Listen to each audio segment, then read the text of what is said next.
It's Tuesday morning and the keynote presentation by Carr has just finished. He was talking about how the internet changes the way that we process information, and he used the example of mechanical clocks being introduced as sort of a precedent for when we've seen this in the past. And he said that prior to mechanical clocks we looked at the passage of time through sundials, through the passing of the seasons, but when we had the ability to measure time in seconds and discrete units of time through the mechanical clock, we started to process time and think about time in a very different way, which is very true, and that's what the internet is doing to our ability to process information and how we think now. So that was all very interesting, but what I think he failed to take account of is the fact that we've got a younger generation of people coming now, being born, who've never known a world without the internet and whose brains are learning to process in this kind of way. So some of his concepts were around the fact that multitasking is not a good thing, we can't do it, which is true. All the studies say that we are not good at multitasking and that it's a fallacy. But with a younger generation of people who are learning how to navigate the internet, how to cope with digital overload, maybe these things will change, and maybe in 10 years' time we will be looking at statistics, or other people will be doing presentations, and really some of these ideas we will have moved on, we will have evolved as a species and be able to cope with the way the internet is forcing us to think. I did. So I spent 60 minutes with the entire group, really sharing with them the fundamentals of how to go about profiling people at work.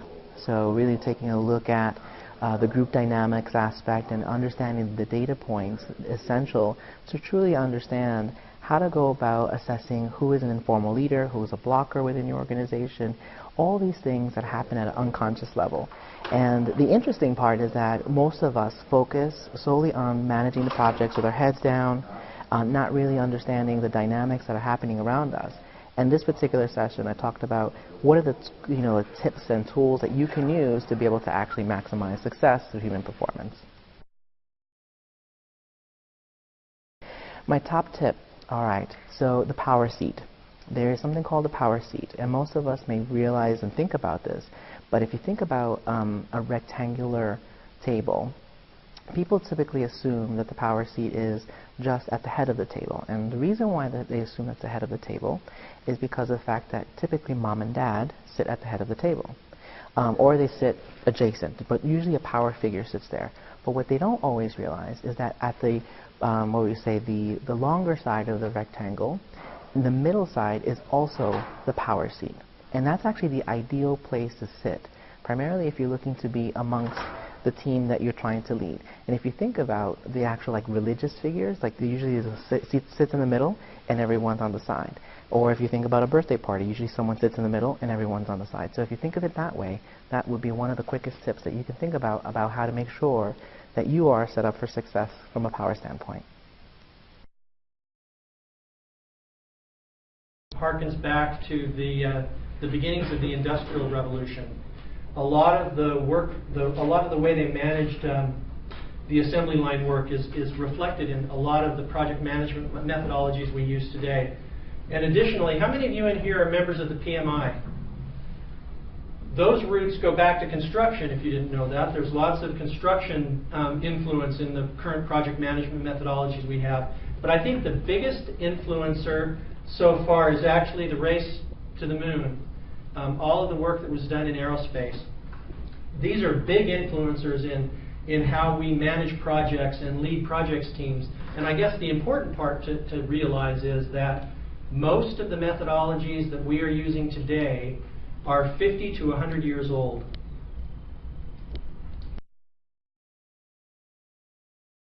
Like me, there have been times when I've really cussed out the email client that I have or the phone system that I'm using.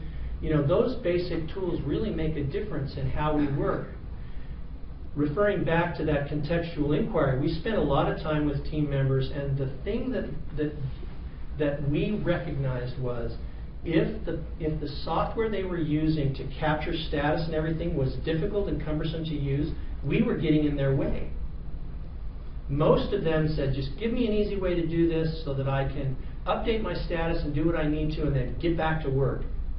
Because they don't want to be project management experts. They don't want to be experts in the software they're using. They want us to give them an easy vehicle to contribute, which is why I think that social media metaphor is so powerful. I've just finished my presentation on social media for project managers, which looked at the social media readiness model and also the risks and myths of deploying a social media tool at work for communication and collaboration on project teams.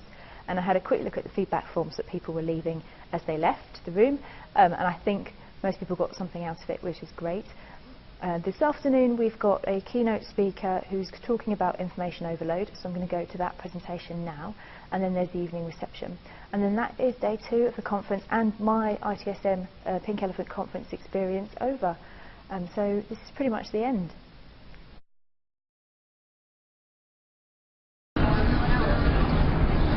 Yeah, that's what I'm saying. It looks like there's no more room, but even